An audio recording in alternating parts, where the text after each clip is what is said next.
Alright, so we're actually going to go ahead and start. This is, I guess we'll call this Project 458. So this is going to be the first video working on repairs on the 458 that we bought that would not bale hay, that I talked about in the equipment tour video for the 1,000 subscriber equipment tour video. So we're going to go ahead and start working on trying to get this to where we can actually try it and see if it's going to function. The first thing that we've got to do is this chain right here should be tight, and it's not, and the tension arm here, put y'all up there where you can see maybe. So you can see right here where this tiny sprocket is, that tension arm that runs up to the top there, well, it's not good, but right in behind that cylinder, we're going to replace that.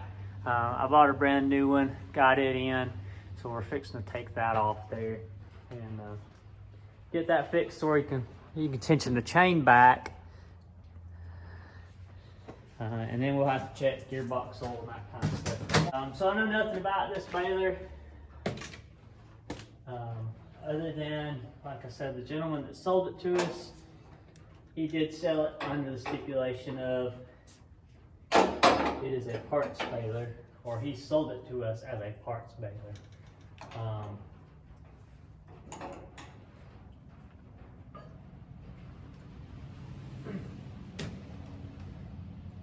That could be an issue right there.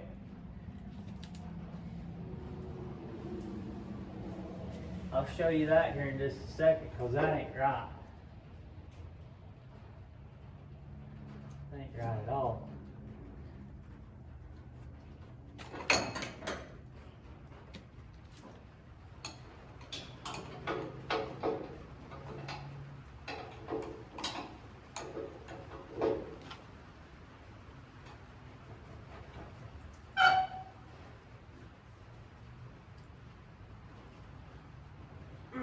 Man,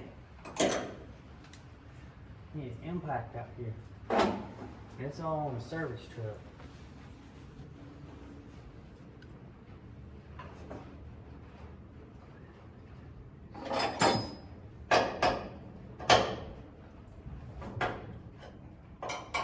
So what this tension arm does is it puts tension, and these are all the drive rollers, is what this is.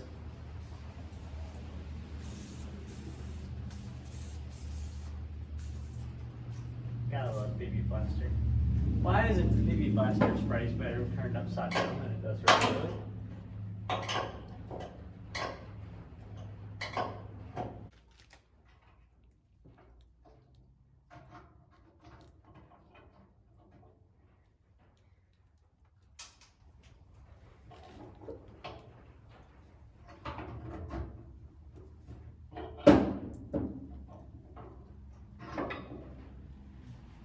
Okay.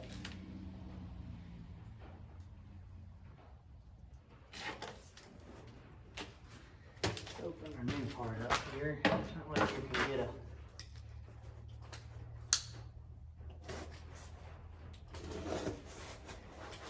an idea about what it should look like versus what it does look like, and then I'll show you what I found up here on the torque tube.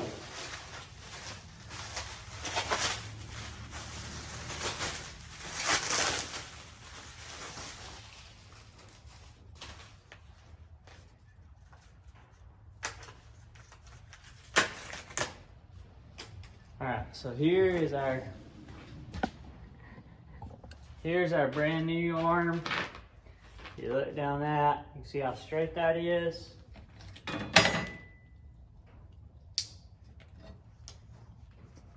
Here is our old arm, and you notice it's got a little bend in her there. And it has been, they've tried to run it this way for a long time, because if you look, you can actually see where the chain is cut into it. See where the chain's cut the paint off of it there. So we need this actual sprocket off of it on into here. So let me see if I can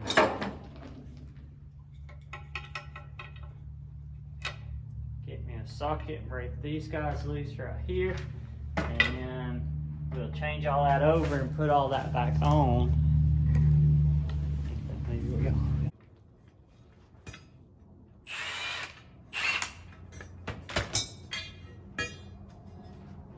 Alright, so now you look down that and see.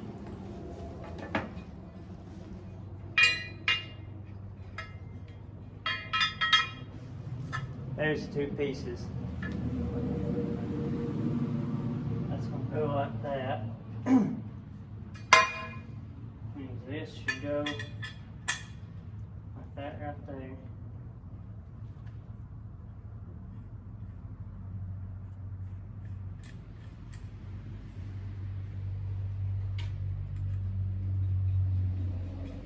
I know that's not the right order that them nuts come off. But that's the order I'm going to put them back on. I'm going to change them. That might be part of the problem right there too.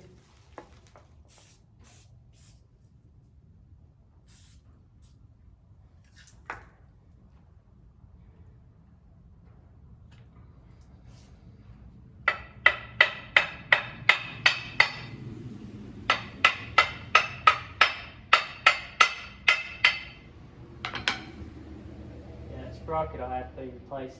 Where they run that and run that chain on there, it's wore away some of the teeth.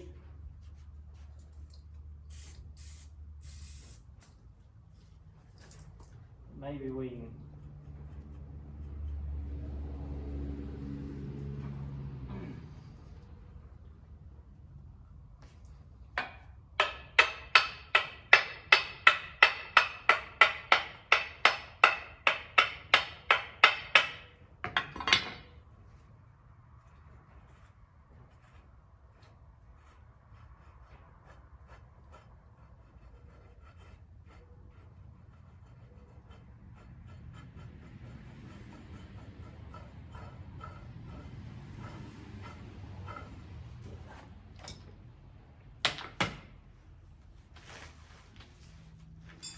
I'm just going to hand tighten this nut here, because we will have to, this right here is going to have to be replaced. Find those bad teeth. You can see half the teeth are missing there. That sprocket's wore out. So that'll be, I'll get the part number for that tomorrow. Go ahead and order one of them in.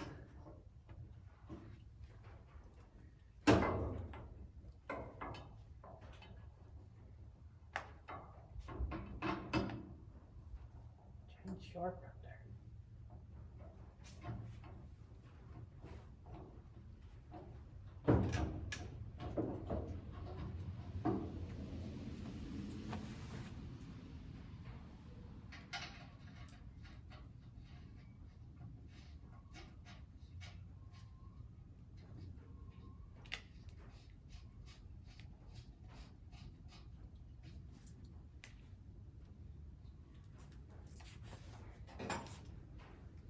Take some of this slack out of this chain on this top roller right here.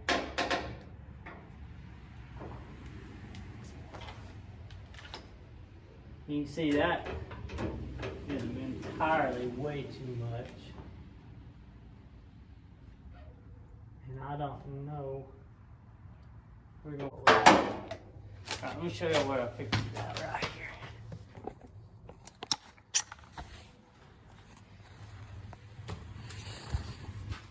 Okay, so I'm looking at this spring right here, and it's gonna hit back up in there because it's in the wrong place. If you look at our old bracket here, You see that loop right there is actually where that spring is supposed to be attached to, so it pulls square back on this pivot arm. If you look in there, the way they had it hooked in this hole right here, and it's pulling this over and back, and it's not lined up right. Okay, I'm gonna show you something else that I discovered when I climbed in here. Do you see anything missing right here? So you can see how far away, maybe you can. I can stick my fingers in that right there. Let's go around to the other side and look and see what it looks like.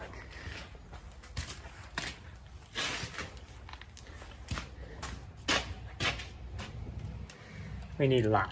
Let me grab a slot. Get climbed up here. Maybe I won't fall off. All right, see right there? Right underneath that wire loom. I'll have a good footing right here. This guy right here. See how this is pulled together on this side? We're missing that on the other side over there. So we need to put us a bolt back in there to suck that back together so that it will hold this pipe here. So this pipe, its main purpose in life is actually the tensioning roller.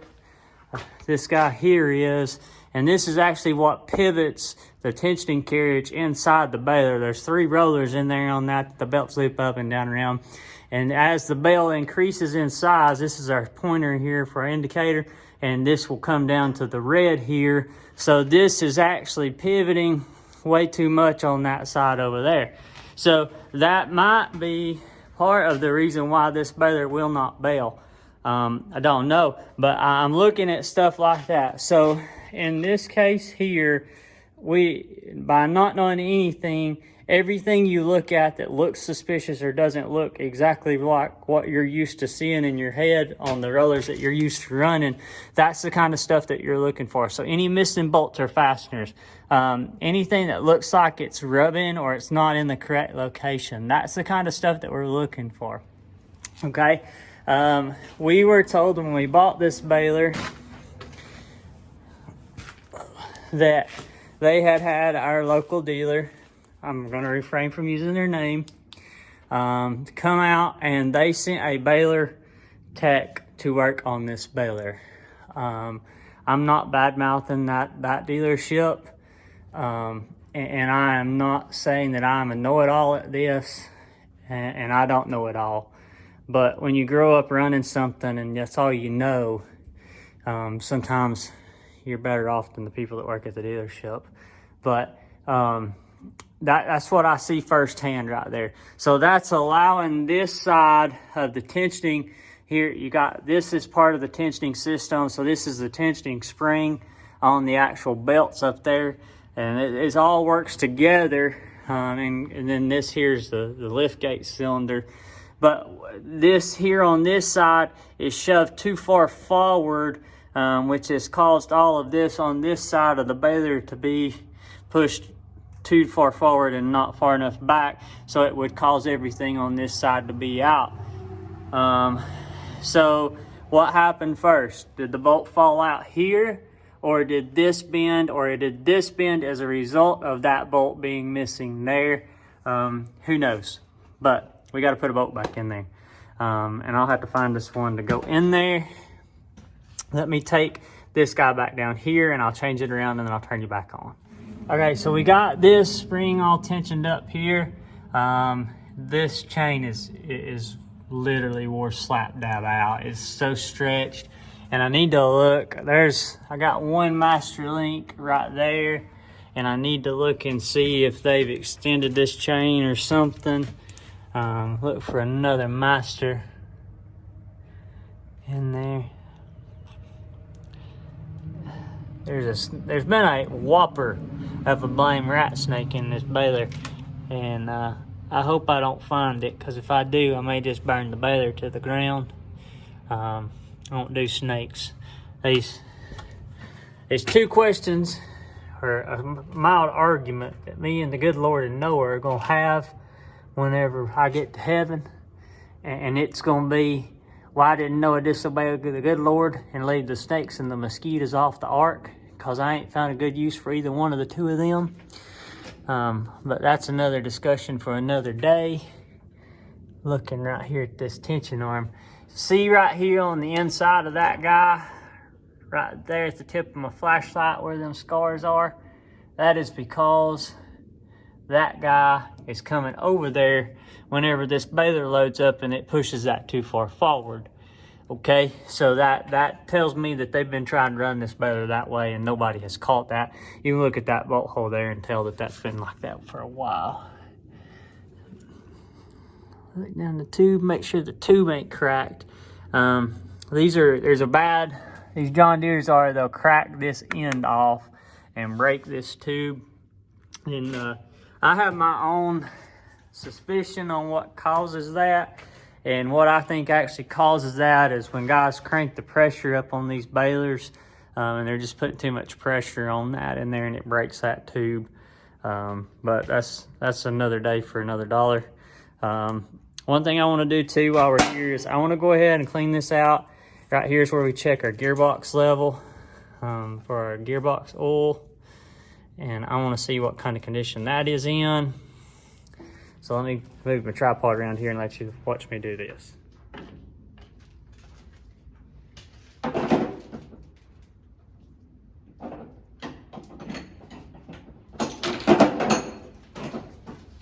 the right size socket for 21 is too big. 10 or not 10, I can't remember which one or two it is.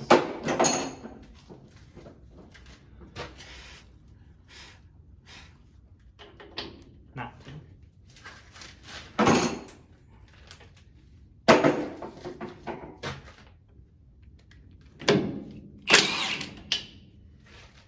So I have been running a round baler. Oh, that's bone dry. That's not good. It's dry. It's just on a stick. I have been running a round baler. Grandpa taught me how to drive a tractor when I was about 8 or 9 years old, and this has always been my job, running the round baler. Grandpa didn't like to listen to the alarm or to the buzzer going off all day long every day. So he taught me to run the baler, and that became my job. And so I got a lot of seat time on running around baler. Not as much as a lot of people, but a pretty good bit for somebody my age, in my opinion. And so I had to learn a lot about the round balers, and I kind of enjoyed it. And so that's why I got used to working on them and everything. All right, so our gearbox is dry. I'm gonna change the oil in this because the top of the cap's missing. I need to order a new cap for this because that's the breather for the gearbox. And you don't want to have to buy that gearbox. That gearbox used to be about $2,500. And so we'll fill it up and actually look and see what we got. And then once we drain it and I refill it, then we'll turn her on. So it's got a little bit done. Give us some other things we need to find, and kind of a good starting place. I'm gonna work on this pickup head over here and see if I can get it to go down before I quit for the night. But that's what we're gonna do.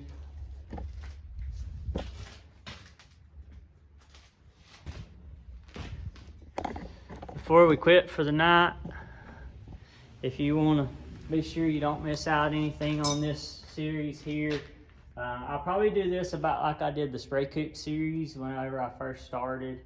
It'll just be a video series of doing this. We're kind of in that wintertime maintenance deal. We're officially done with hay season. We wrapped up hay season last week. We baled 2,722 small square bales and 514 round rolls for the season. And so we're done, and we're to the maintenance time of year where we'll go over all these balers with a fine-tooth comb, make any repairs to them it needs. mine and Dad's around Baler. It'll just be general maintenance on it, checking pickup teeth, that kind of stuff. Just checking chains, oiling, greasing, washing, waxing, that kind of stuff on it. The Case International little small square baler, it needs a bunch of pickup head work on it, so we'll do a video group on them working on it. I may check on poly pickup bands on it, and start looking at changing it over to poly pickup bands, so it'll make it a little forgiving on that. And then we'll sharpen a knife in the plunger and then grease it up, put it in the barn in here. Then we'll have to bring the hay tedder in and fix the one tire that's flat on it, grease it up, service it. I got the tines and stuff where they wore the paint off them. They pick us up some paint them back. But that's what we're going to get into now. We need to preg check cows. I'll have to get with the vet and get them to come out, do that, and worm cows. And then we actually need to sell calves too. So we got several things coming up, and need to plant fall, winter grazing. So it'll be maintenance videos and just general farming stuff. Hope you enjoy it.